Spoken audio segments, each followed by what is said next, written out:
Defence agreement हुआ है पाकिस्तान और सऊदी अरब का, उसी दिन नए सेंटकॉम चीफ हैं एडमिरल ब्रैड कूपर, वो भी रियाद के अंदर मौजूद थे। अमेरिका की आशीर्वाद इसमें मौजूद है। आने वाले दिनों में हो सकता है कि सदर ट्रंप इसका क्रेडिट ले लें। ये सिर्फ सऊदी अरब और पाकिस्तान के दरमियान नहीं रहेगा, इसमें और खलीजी ममालिक भी शामिल होकर ये फैलेगा और आप देखेंगे कि ऐसा तुर्की, Iran, Indonesia, Malaysia, Middle East के अलावा ये ममालिक भी जो है इकट्ठे होंगे और एक बहुत ही मजबूत मुसलमानों का ब्लॉक बनेगा। जीसीसी की जो सिक्योरिटी है, मैसिव एम्बैरेसमेंट आई जब इसराइल ने जो है कतर पे हमला कर दिया। अमेरिका के लिए भी तो एक सुबकी का सामान है, या वो अब बीच में आना ही नहीं चाहता? छोटी सी टेंशन नेतन्याहू की हुकूमत और अमेरिकन के दरमियान इस वक्त मौजूद है कि ये उनकी बात नहीं मानते और एक शरारती बच्चे की तरह अपनी मर्जी कर जाते हैं। तो मेरा ख्याल है कि अमेरिका ने ये महसूस किया कि कुछ और ऐसी ताकतों को शामिल करना चाहिए, को किसी तरीके से रोका जाए। सऊदी पाक एग्रीमेंट हुआ है जिसमें यूएस की पूरी सपोर्ट, ये एक नए दौर की निशानदेही कर रही है। मुझे लग रहा है कि पूरी इस्लामी दुनिया की शायद सरबराही आपको नजर आए पाकिस्तान की तरफ शिफ्ट होते हुए। चीन को भी कोई इतराज नहीं होगा, उसको खुशी होगी। अमेरिका को भी इतराज नहीं होगा, उसकी लायबिलिटीज कुछ कम होंगी। पाकिस्तान की अहलियत पर भी अभी किसी को कोई खदशा नहीं है। टेररिज्म का जितना बड़ा चैलेंज है, इकोनॉमी के साथ साथ एक ये चैलेंज भी बहुत बड़ा है। मैं ये मानने को तैयार नहीं हूँ कि एक इतना बड़ा ज़हन हो जो इंटरनेशनल लेवल पर इतने बड़े बड़े काम कर सके, वो इंटरनल लेवल पर बड़े काम नहीं कर पाएगा। इसलिए मैं समझता हूँ कि वो ये काम भी कर लेंगे। इंडिया को भी एहसास हो रहा होगा कि ये जंग का मामला, कि टेररिस्ट करार देना, आइसोलेट करना पाकिस्तान, ये सारा लिपट गया, ये सारा खत्म हो गया। प्रेडिक्शन दे देता हूँ, हमारे ताल्लुकात हिंदुस्तान के साथ भी बेहतर होंगे और हमारे ताल्लुकात अफगानिस्तान के साथ भी बेहतर होंगे। पाकिस्तान की अफलो फरासत, चीन की हमायत, अमेरिका की हमायत, तो जो चीज़ मैंने प्रेडिक्ट की है आपको इंशाल्लाह जल्दी नजर आएगी।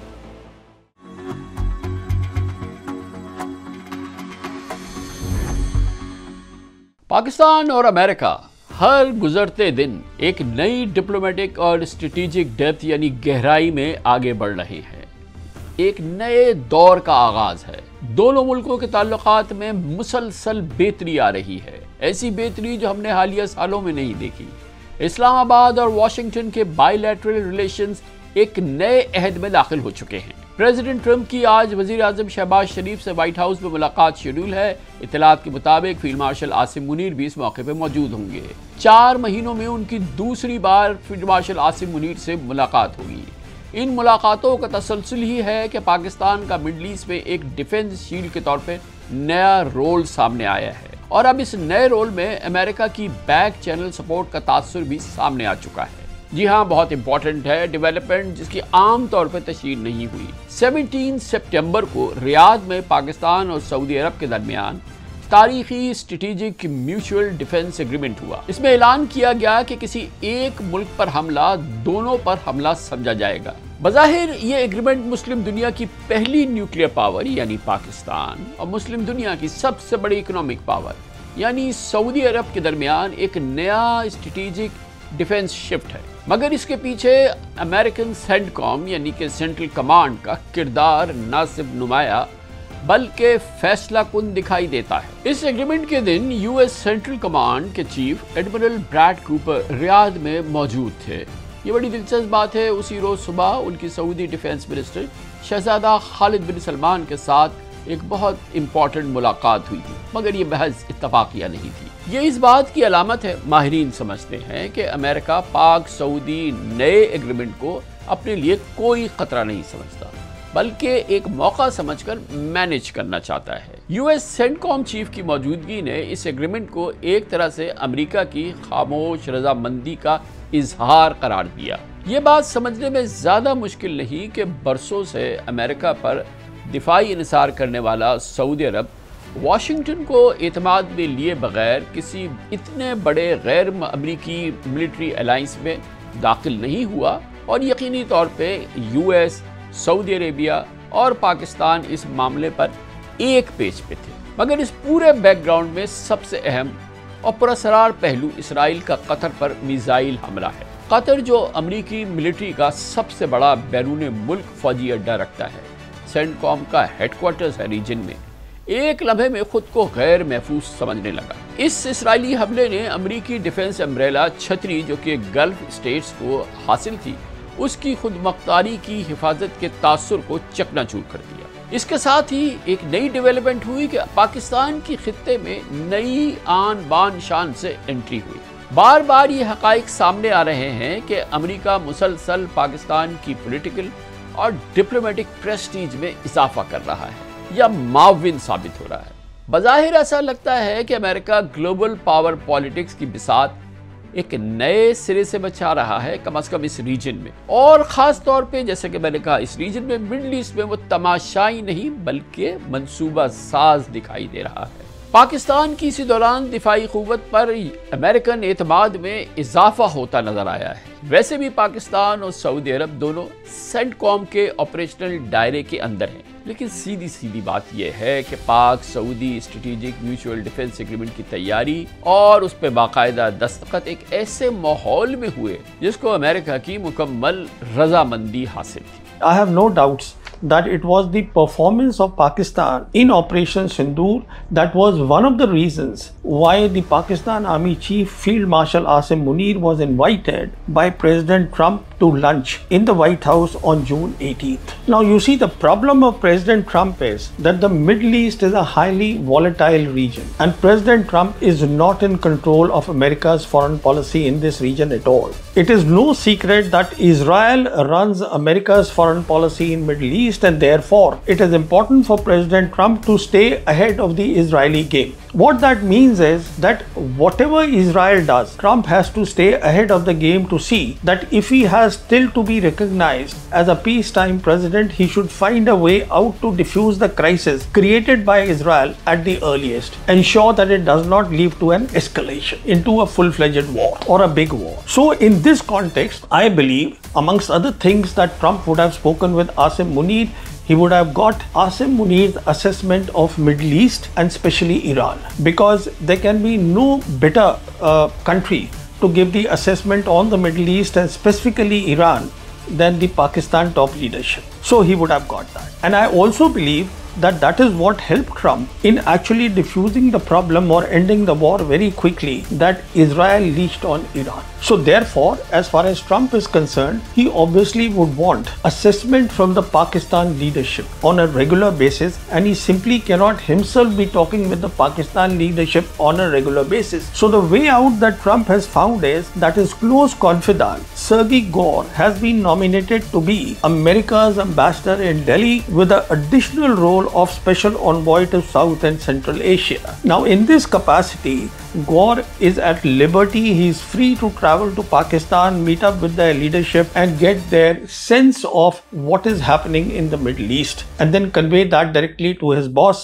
President Trump. Pakistan Saudi defence agreement कैसे मुमकिन हुआ, ये समझने के लिए हमें फील्ड मार्शल सैयद आसिम मुनीर की मिलिट्री डिप्लोमेसी और गुज़िश्ता महीनों में सेंटकॉम की क़यादत के साथ मुसलसल राब्तों को देखना होगा। अगस्त 2025 में field marshal Asim Munir Tampa, Florida गए, जहां उन्होंने सेंटकॉम हेडक्वार्टर्स में कमांड की तब्दीली की तकरीब में शिरकत की। उन्होंने सुबुकदोश होने वाले सेंटकॉम कमांडर जनरल माइकल कोरियाला की तारीफ की और एडमिरल ब्रैड कूपर को वेलकम किया, जो कि नए सेंट्रल कमांड के कमांडर बने थे। American joint chief of staff समेत मिलिट्री लीडरशिप से उनकी मुलाकातें हुई।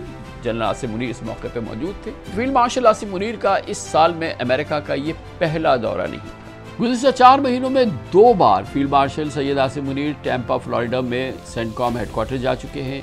इसी दौरान साबिक CENTCOM commander general Michael Kurilla Pakistan आए थे और इस्लामाबाद में एक इम्पॉर्टेंट कॉन्फ्रेंस में उन्होंने शिरकत की थी, जिसमें सेंट्रल एशिया से कई मिलिट्री कमांडर्स जो थे मौजूद थे। वो एक बहुत ही गैर मामूली इज्तिमा था। The ones who are attacking America, ISIS, Khorasan, Daesh, people like that, those are groups which are also attacking the Pakistani establishment and the Pakistani army. And for them, therefore, to go after those people and tell the Americans, see what we're doing for you, is a very successful strategy. So, for example, when the Americans were withdrawing from Kabul, there was a bombing at Abbey Gates at Kabul airport where 23 Marines were killed. The Pakistan Pakistanis made a big shusha about finding the Abbey Gate bomber and handing him over to the Americans. The Americans are very grateful to Pakistan and to General Munir for doing that. इन्हीं महीनों के दौरान मई में president Trump की दावत पर white house में field marshal Asim Munir के लिए तारीखी लंच का एहतमाम किया गया था। ये बहुत अहम मौका था क्योंकि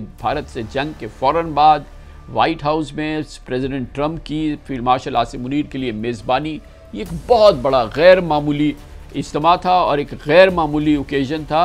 और इस ओकेजन के बाद ये भी बड़ी इंपॉर्टेंट बात है कि प्रेसिडेंट ट्रंप ने फील्ड मार्शल आसिम मुनीर की सलाहियतों का बरमला इजहार किया था मीडिया टॉक के दौरान।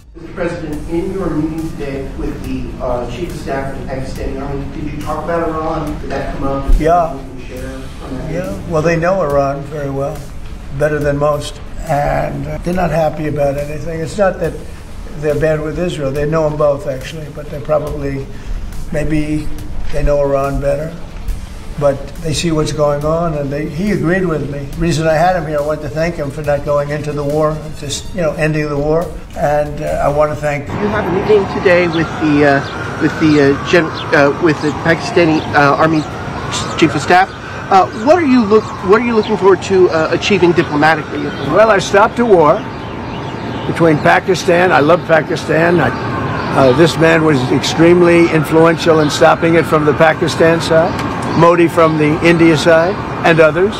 इस तारीखी व्हाइट हाउस लंच के बाद जून में सेंटकॉम चीफ, जो कि उस वक्त के सेंटकॉम चीफ थे, जनरल माइकल कोरेला ने रावलपिंडी में GHQ का दौरा किया था, जिसमें इतलात के मुताबिक ईरान और GCC मुल्कों के इशूज़ पर और इन तमाम मुंसलिका मामलात पर बातचीत भी हुई थी। इसी दौरे में जनरल माइकल कोरेला को पाकिस्तान के मिलिट्री एजाज़ात से भी नवाजा गया था। सेंटकॉम में चेंज ऑफ कमांड के बाद अगस्त 2025 में पाकिस्तान की मिलिट्री लीडरशिप ने सेंटकॉम के कोऑर्डिनेटर्स की भी मेज़बानी की थी और मिडल ईस्ट की सिचुएशन पर टेबल टॉप सिमुलेशंस भी हुई थी। ये तमाम पस मंज़र जो मैंने अभी आपके सामने बयान किया, इसको जहन में रखिएगा और इसी पस मंज़र को सामने रखिएगा कि आज प्राइम मिनिस्टर शहबाज शरीफ को होस्ट कर रहे हैं प्रेसिडेंट ट्रंप व्हाइट हाउस में। खबरों के मुताबिक फील्ड मार्शल आसिम मुनीर भी इस मौके पर मौजूद होंगे। और इसी पस मंज़र को सामने रखिएगा कि आज अमरीकी नेवी का एक जहाज़ कराची पोर्ट पर पहुँच गया है और हमें बताया गया है कि इसके आने का मकसद पाकिस्तान और अमेरिका की जॉइंट नेवल एक्सरसाइजेज हैं। इसी दौरान इंटरनेशनल मीडिया ये भी गवाही दे रहा है कि सेंटकॉम और GHQ के दरमियान मुसलसल रवाबित और वाशिंगटन या इस्लामाबाद की फौजी तकरीबात में दोनों मुल्कों की लीडरशिप की शिरकत ने अमेरिका को ये एहसास दिलाया है कि मुश्तरका ऑपरेशंस या इंटेलिजेंस शेयरिंग में पाक सऊदी एग्रीमेंट उसके लिए मददगार साबित होगा। बहरहाल इस पूरी बात का खुलासा ये है कि पाक सऊदी एग्रीमेंट की बुनियाद पहले ही रखी जा चुकी थी। ये एकदम नहीं हुआ बल्कि अमरीकी सपोर्ट और मिलिट्री डिप्लोमेसी के तसलसल से तैयार हुआ है। लेकिन सवाल ये पैदा होता है कि क्या कतर के दारुल हुकूमत दोहा में इसराइली मिसाइल हमला महज एक ड्रामाई वाक़या था या खलीजी रियासतों के लिए कोई पैगाम? इस सवाल का जवाब मिलने में शायद दहाइयाँ लग जाएं, मगर फिलहाल ऐसा लगता है कि हमला इस बात की जानिब इशारत है कि अब खलीजी सलामती, गल्फ की सिक्योरिटी का ढांचा अमेरिका पर इन्हिसार कम करे और पाकिस्तान की सरबराही में एक इस्लामिक हाइब्रिड मॉडल की तरफ बढ़ जाए। कम अज़ कम इस तस्वुर को पेश ज़रूर किया गया है जो कि लोकल फौजी सलाहियत पर कायम हो, जो कि पाकिस्तान ही दे सकता है। और इसी दौरान अमेरिका समेत मगरबी निज़ाम के साथ रवाबित भी हों।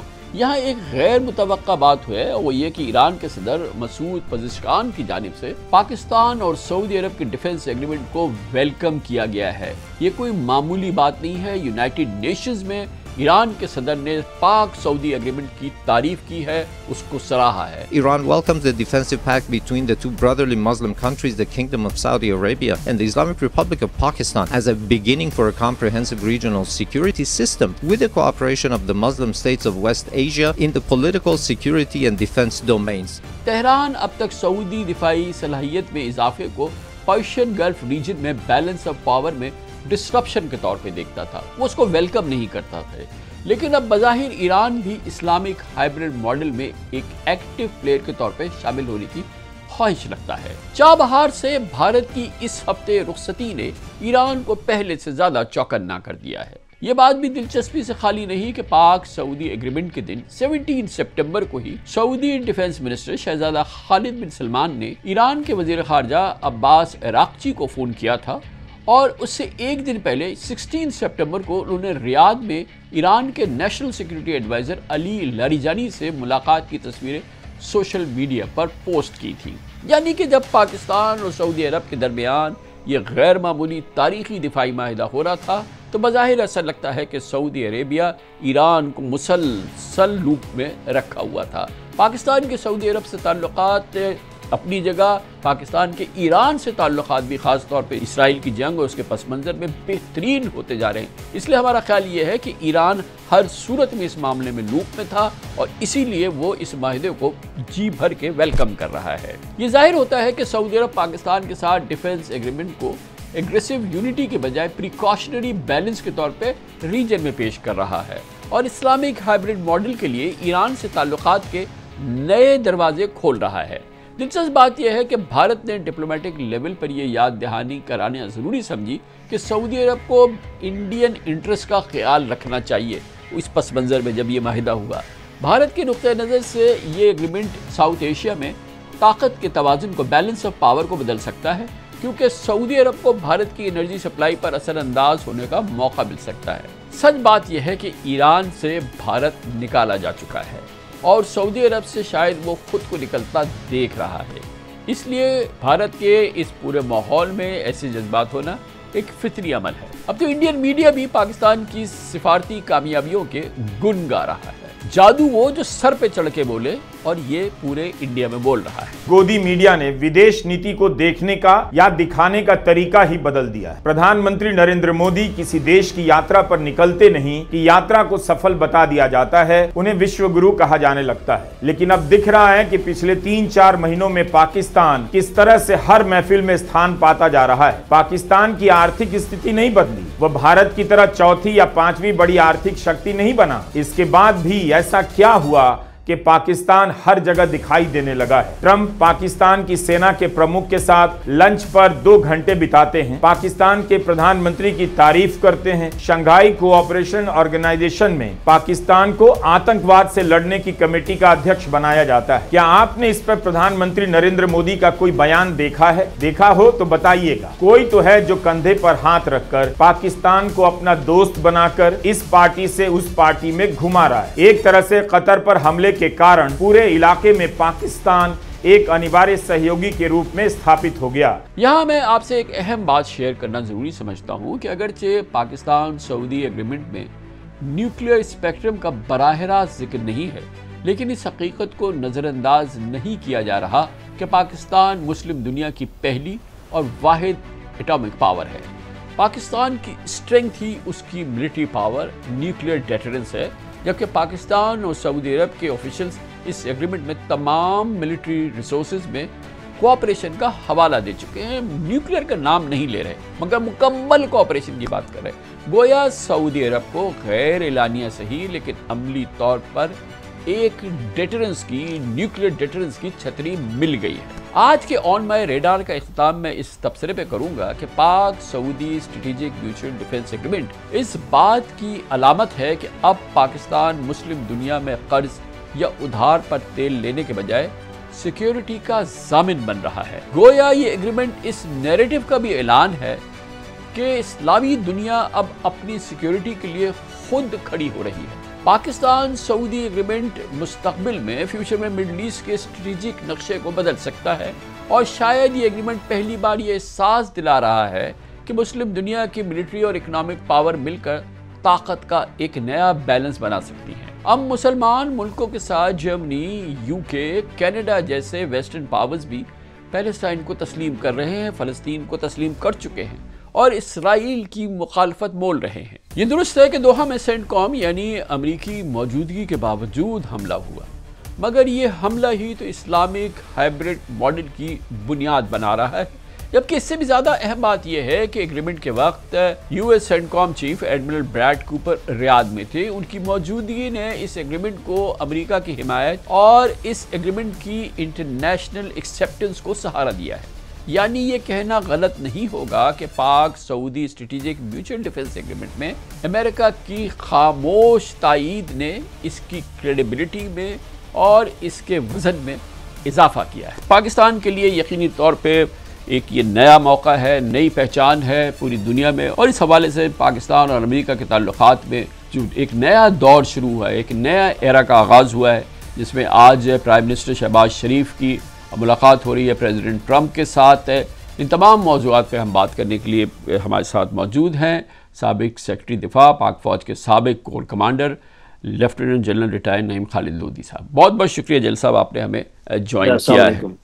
एक बिल्कुल एक नया एरा शुरू हो रहा है जनरल साहब, बहुत ज़्यादा यहाँ जिक्र नहीं हुआ इस बात का इंटरनेशनल मीडिया में भी, वो ये कि मोस्ट एक्स्ट्रॉर्डनरी जो ये म्यूचुअल डिफेंस एग्रीमेंट हुआ है पाकिस्तान और सऊदी अरब का 17 सितंबर को रियाद में प्राइम मिनिस्टर गए थे, आर्मी चीफ फील्ड मार्शल साहब भी वहाँ पे मौजूद थे, कि ये अब बात सामने आई है कि उसी दिन जो नए सेंटकॉम चीफ हैं एडमिरल ब्रैड कूपर, वो भी रियाद के अंदर मौजूद थे। उनकी सऊदी डिफेंस मिनिस्टर से उसी दिन सुबह एक बड़ी तफसीली मुलाकात हुई थी, और ये बात अब सामने आ रही है कि ऑब्वियसली क्योंकि उसी दिन ये पाक Saudi defence mutual agreement, extraordinary agreement हो रहा था, तो इसमें पूरी तरह से ऑन बोर्ड था डेफिनेटली सेंटकॉम, यूएस एडमिनिस्ट्रेशन में भी ये बात की। मैं इसकी बहुत सिग्निफिकेंस है सर, इसको थोड़ा सा एक्सप्लेन कीजिए। जी, ये बात बिल्कुल यहाँ है रोज़े रोशन की तरह कि ये अमेरिका की आशीर्वाद इसमें मौजूद है, और वैसे भी जो अमेरिका का इन्फ्लुएंस है सऊदी अरब में और जिस तरीके से हमारे ताल्लुकात उनके साथ चल रहे हैं, ये मुमकिन नहीं था कि उनसे चोरी छुपे ये कोई इस किस्म का काम हो पाता, और आपने इस वाक़े का जिक्र भी किया है। तो मैं ये समझता हूँ कि ये अमेरिका के इसमें नॉड मौजूद है, और ये किसी के खिलाफ ऐसा नहीं। आप यूँ समझें कि पाकिस्तान की कुछ स्ट्रेंथ्स हैं और कुछ वीकनेसेस हैं, और सऊदी अरब की कुछ स्ट्रेंथ्स हैं और कुछ वीकनेसेस हैं, और कुदरती तौर पे ये वीकनेसेस और स्ट्रेंथ्स ऐसी हैं कि उनकी स्ट्रेंथ हमारी वीकनेसेस को कवर करती हैं और हमारी स्ट्रेंथ उनकी वीकनेसेस को कवर करती हैं। और ये कोई आप देखिएगा आने वाले दिनों में हो सकता है कि सदर ट्रंप इसका क्रेडिट ले लें जल्दी कि जी ये मैंने करवाया है, और जिस तरीके से वो क्योंकि ज़्यादा देर खामोश नहीं रहेंगे, ये भी आपको नजर आ जाएगा। ये फैलेगा, ये सिर्फ सऊदी अरब और पाकिस्तान के दरमियान नहीं रहेगा, इसमें और खलीजी ममालिक भी शामिल होंगे। जिस तरीके से आपने कहा कि ईरान के प्रेसिडेंट ने भी इसका खैर मकदम किया है, तो ये एक लार्जर इसमें हमें देखना चाहिए। मगर इसके साथ ही इसके अंदर पिन्हा जो एक इम्पॉर्टेंट बात है कि ये जीसीसी की जो सिक्योरिटी है, इसको तो अंडर राइट सऊदी अरेबिया, इसको तो अमेरिका यूएस जो है वो अंडर राइट करता था, और उसमें उसकी एक बड़ी मैसिव एम्बैरेसमेंट आई जब इसराइल ने जो है कतर पे हमला कर दिया। तो उसके साथ ही एक अमेरिका के लिए भी तो एक सुबकी का सामान है, या वो अब इसके बीच में आना ही नहीं चाहता। वो कहता है कि जी ठीक है, आपको लगता है कि इससे आप और सिक्योरिटी कवरेज ले सकते हैं, ज़ाहिर है पाकिस्तान के अलावा तो कोई ऐसा मुल्क नहीं है, तो उन्होंने उसको बाकायदा उसको सपोर्ट किया, उसमें उसके साथ खड़े रहे। और जैसे कि अभी आप फरमा रहे हैं, तो ये बात अब सऊदी अरब में तक रुकेगी नहीं, आगे बढ़ेगी, और इसमें अमेरिका की तायद शामिल रहेगी। जी, और मैं नहीं समझता कि अमेरिका ने सिक्योरिटी वाइज मिडिल ईस्ट को अबेंडन करने का सोचा है। मैं ये सोच रहा हूँ कि उन्होंने मावनत की बात सोची होगी, क्योंकि ये एक छोटी सी टेंशन आपने भी महसूस की होगी नेतन्याहू की हुकूमत और अमेरिकन के दरमियान इस वक्त मौजूद है कि ये उनकी बात नहीं मानते और एक शरारती बच्चे की तरह अपनी मर्जी कर जाते हैं। तो मेरा ख्याल है कि अमेरिका ने ये महसूस किया कि कुछ और ऐसी ताकतों को शामिल करना चाहिए ताकि ये जो मन मर्जी है इसराइल की और ग्रेटर इसराइल को परसू करने के लिए जो आगे चलता चला जा रहा है उसको किसी तरीके से रोका जाए। ये इसकी एक वजह हो सकती है।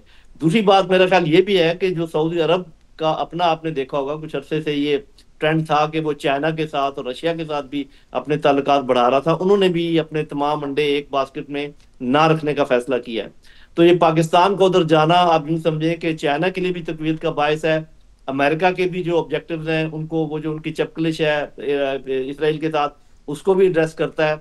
और ये जो कुछ लोगों का ख्याल था कि कोई ये शिया सुन्नी में तब्दील हो जाएगा या ईरान के खिलाफ होगा, वो भी क्लियर हो गया। तो मुझे ऐसे लगता है कि इसके नतीजे में बजाय इसके कि दुश्मनियां बढ़े, जो कि कुछ लोगों का ख्याल है कि जी पाकिस्तान अपने दुश्मनों में इजाफा कर रहा है, ऐसी कोई बात नहीं, दुश्मनियां कम होने का इम्कान है। तो जैन साहब इसमें एक तरफ तो ये बड़ी एक इम्पॉर्टेंट है ज़माना पाकिस्तान के लिए अल्हम्दुलिल्लाह एक तारीख़ी हर लिहाज से बहुत ही इम्पॉर्टेंट एक नया एरा शुरू हो रहा है हमारा यूएस के साथ ताल्लुकात के हवाले से।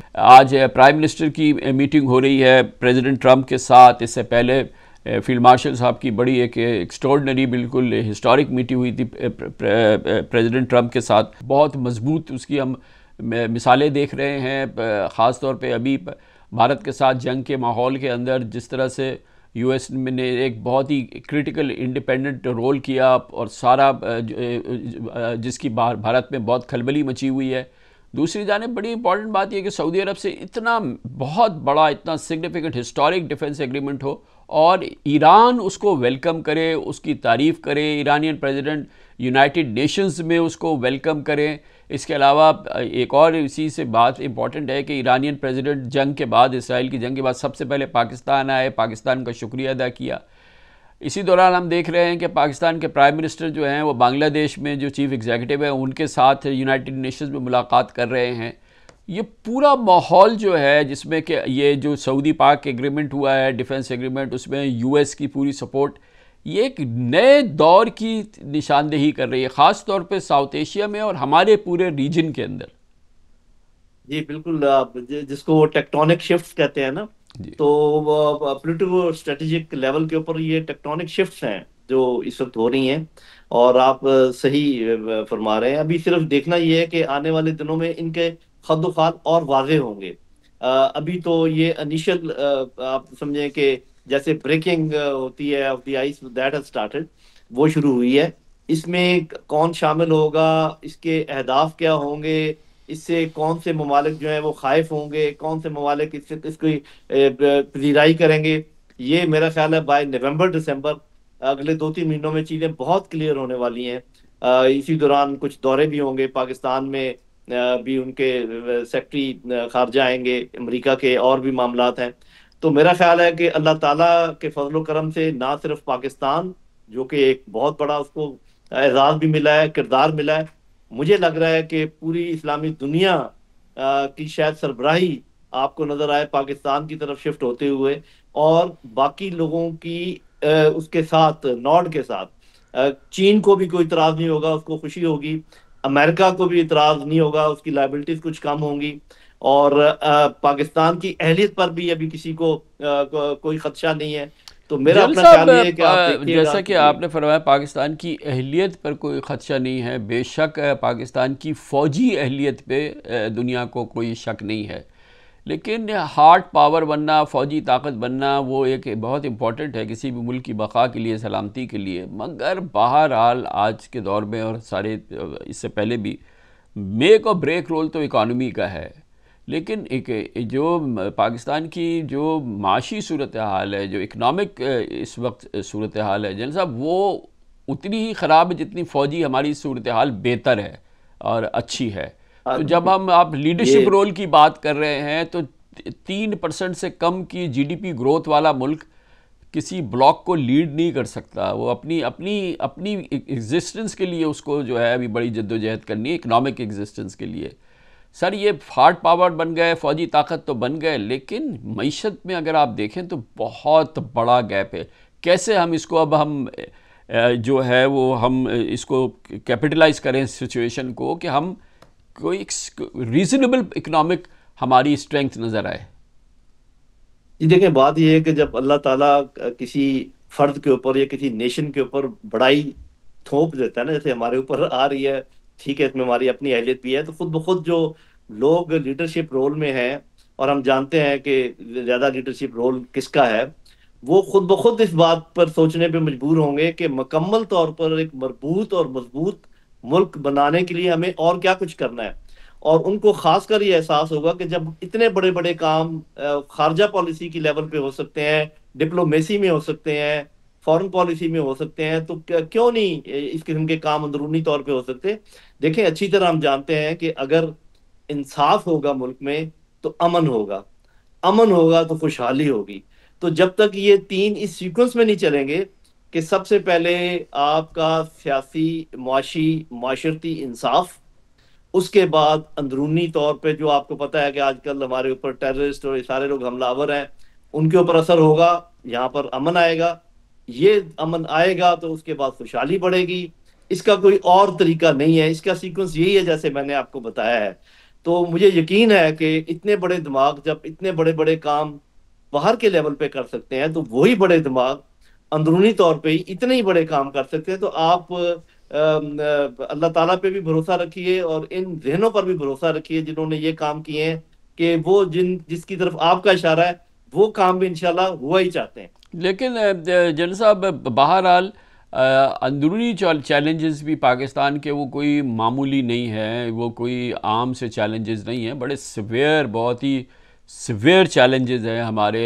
एक तरफ ज़ाहिर है कि अफ़गानिस्तान के हवाले से जो चैलेंजेस हैं, TTP का चैलेंज, दूसरी जानिब बलूचिस्तान का चैलेंज, चलें वहाँ पर भी कुछ थोड़ी बहुत बेहतरी है या, लेकिन ये तो बहुत सिवियर मामलात हैं और इसको जब तक हम इन दोनों चैलेंजेस को नहीं निपटेंगे, अंदरूनी हमारा अपना एक हारमोनी भी होनी चाहिए।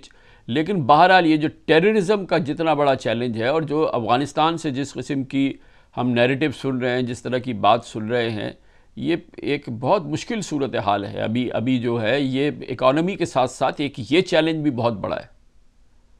जी बिल्कुल, आप ठीक कह रहे हैं कि जो हमारे अंदरूनी चैलेंजेस हैं उसकी वजूहात हमारे कुछ अंदरूनी मामलात भी हैं और बैरूनी मामलात भी हैं। मैं यही बात कर रहा था कि हमारे सिपह सालार जिस तरीके से अपने इस्तेमाल करके फ़िक्र और सोच बैरूनी मामलात जिस अच्छे तरीके से हल कर रहे हैं और जो एक मुकाम पाकिस्तान को मिल रहा है, वही जहन अंदरूनी तौर पर भी तो ये तमाम काम कर सकता है ना। तो इसीलिए मैं कह रहा था कि ये और हमारे अंदरूनी जो मसाइल हैं उनका ताल्लुक बैरूनी चीज़ों से भी जुड़ा हुआ है। तो जब बैरूनी तौर पे आपको ये तकवीत हासिल होगी, स्ट्रेंथ हासिल होगी, तो उसका लामाला असर भी होगा। लेकिन मेरा अपना ख्याल ये है कि उसी कॉन्फिडेंस के साथ, जिस कॉन्फिडेंस के साथ वो दुनिया के बड़े बड़े लीडर्स के साथ बात भी कर रहे हैं और अपना आप मनवा भी रहे हैं, उसी कॉन्फिडेंस के साथ वो जो हमारे अंदर जो मौजूद है मसाइल, जिन लोगों से मुलाकात की ज़रूरत है, जो बात करने की ज़रूरत है, मुझे यकीन है कि वो यही काम अंदर भी करेंगे। और जैसे मैंने कहा कि जो ही आप यहाँ पर महसूस करेंगे कि एक सियासी, माशरती, मुआशी इंसाफ चल पड़ा है, यहाँ पर अमन का दौरा है, तो वो इकॉनमी भी ठीक हो जाएगी और सारे मामला ठीक हो जाएंगे। मैं ये मानने को तैयार नहीं हूँ कि एक इतना बड़ा जहन हो जो इंटरनेशनल लेवल पर इतने बड़े बड़े काम कर सके, वो इंटरनल लेवल पर बड़े काम नहीं कर पाएगा। इसलिए मैं समझता हूँ कि वो ये काम भी कर लेंगे और मुझे बड़ी उम्मीद है और बड़ी तवक्को है कि इसमें कोई ज़्यादा देर अब लगने की नहीं है इंशाल्लाह। जनरल साहब, एक और चीज़ जो आपने कहा कि रीजन में हमें आगे बहुत डेवलपमेंट नज़र आएंगी, क्योंकि सारी डेवलपमेंट जो इस वक्त हो रही हैं वो हमारे रीजन में बहुत इम्पॉर्टेंट है। मिडल ईस्ट में, वेस्ट एशिया में, साउथ एशिया के अंदर एक तूफ़ान सा मचा हुआ है तब्दीलियों का, जिसमें पाकिस्तान बहुत इम्पॉर्टेंट सेंटर पीस है और उसको जो है बड़ी दुनिया में क्रेडिबिलिटी मिल रही है, उसके अपनी पोजीशन बहुत, उसकी प्रेस्टीज में इजाफा हुआ है।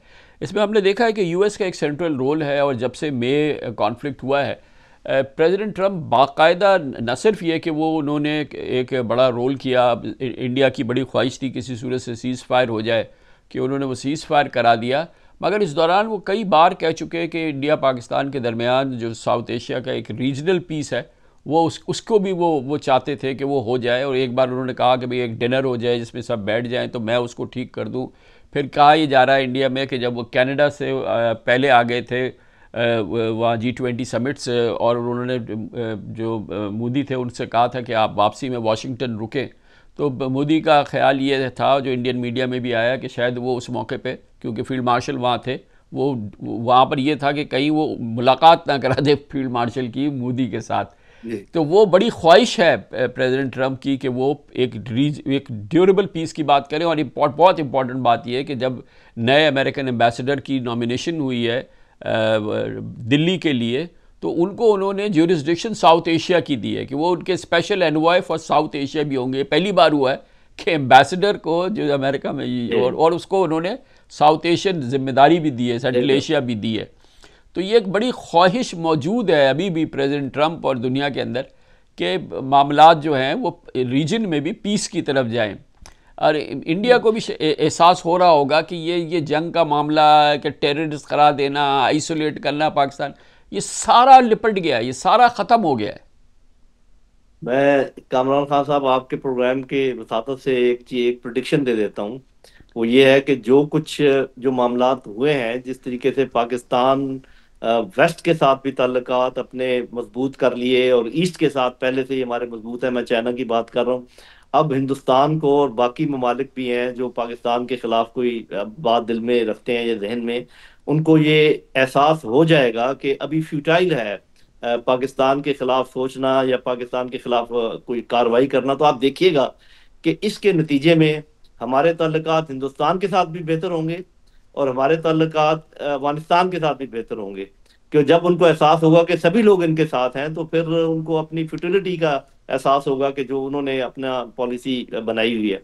तो वो जो मैं कह रहा था ना कि कुछ लोगों का ख्याल है कि इसके नतीजे में एनिमीज बढ़ेंगे, तो मैं ये प्रिडिक्ट कर रहा हूँ कि इसके नतीजे में आपकी दुश्मनियां कम होंगी, आपकी दोस्तियां बढ़ेंगी और बजाय खलफशार के इस खित्ते में अमन के आने के चांसेस बहुत ज्यादा बढ़ गए हैं।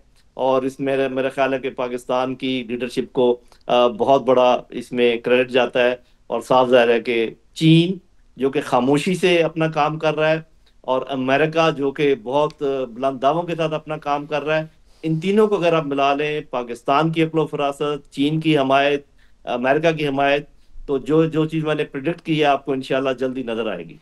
तो जैन साहब ये फरमाइएगा कि अब जो पूरा ये माहौल जिसकी कि हम बात कर रहे थे, इसमें आपको क्या लगता है कि आइंदा आने वाले दिनों में, आइंदा आने वाले ज़माने में, जैसे कि जाहिर है कि सबसे इम्पोर्टेंट जो इस वक्त की डेवलपमेंट है वह पाक सऊदी म्यूचुअल डिफेंस एग्रीमेंट है, और बाज़ लोग कहते हैं कि जी इसकी कुछ पब्लिसाइज्ड शिकें ऐसी हैं जो कि नहीं हैं, लेकिन वॉट एवर, ये एक चीज़ खाली ये एक कागज़ी सिग्नेचर और एग्रीमेंट तो नहीं है ना, इसके लिए तो ऑपरेशनल भी चीज़ें होंगी ना जो हमें करनी होंगी, और हमें वो जो है हमारे ब्रांड को जो इस सिक्योरिटी के अंदर इतना सेंटर पीस है हमारा, उसको उजागर भी करे और फिर रीजन में वो पाकिस्तान के लिए जो है वो मज़ीद गुंजाइश बने, जैसे कि हम रीजनल सिक्योरिटी शील्ड की बात कर रहे हैं।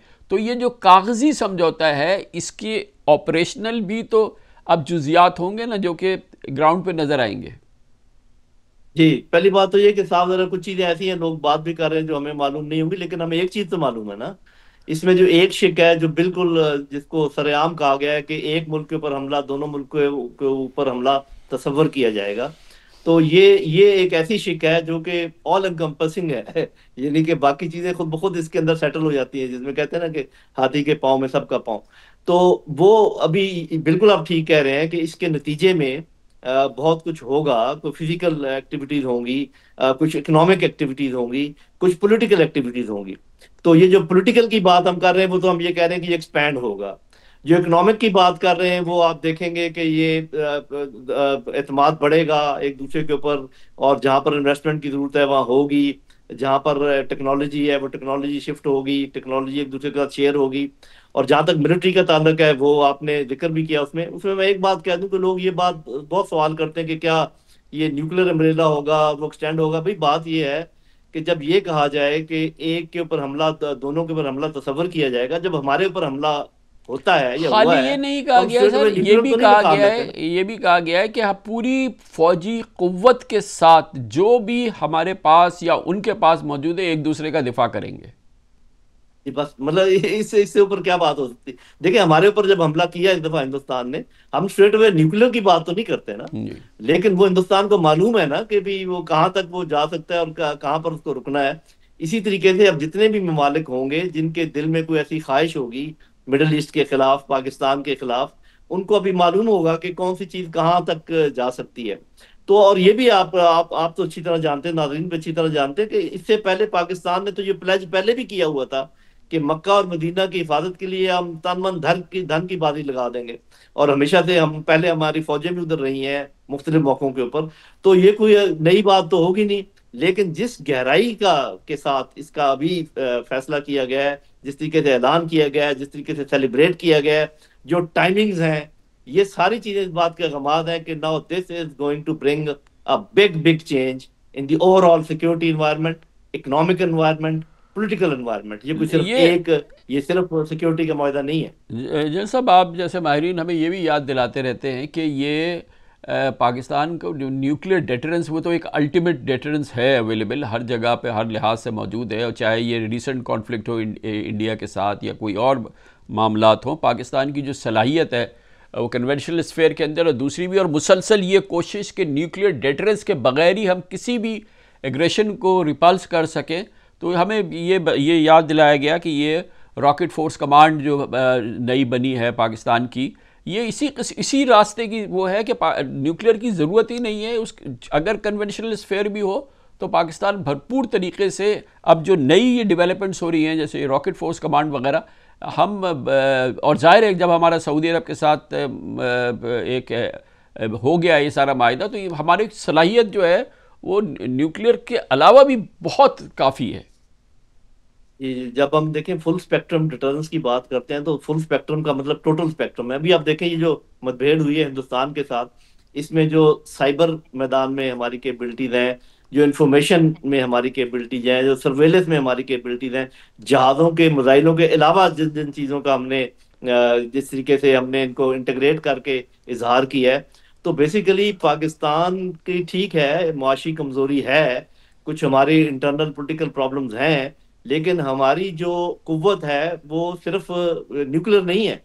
हमारी कुव्वत कन्वेंशनल फौज की भी है, उसकी ट्रेनिंग की भी है, उसके जज्बे की भी है, और इसके अलावा आप कामरान खान साहब अच्छी तरह जानते हैं कि हमारे डॉक्टर्स, हमारे इंजीनियर्स, हमारे आईटी के एक्सपर्ट्स दुनिया भर में मशहूर है, जानते। अभी सिर्फ एक ऐसा हमें मकाम मिल गया है, जंप ऑफ पॉइंट मिल गया है कि हमें कुदरती तौर पर एक लीडरशिप जो है इस्लामी दुनिया की वो, और आप देखेंगे कि ऐसा ऐसा तुर्की, Iran, Indonesia, Malaysia, Middle East के अलावा ये ममालिक भी जो है ये इकट्ठे होंगे और एक बहुत ही मजबूत मुसलमानों का ब्लॉक बनेगा।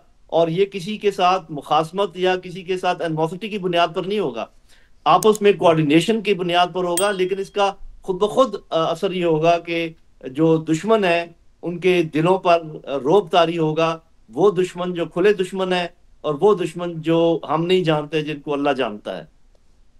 बहुत बहुत शुक्रिया, बहुत शुक्रिया। Lieutenant general retired Naeem Khalid Lodhi साहब हमारे साथ मौजूद थे।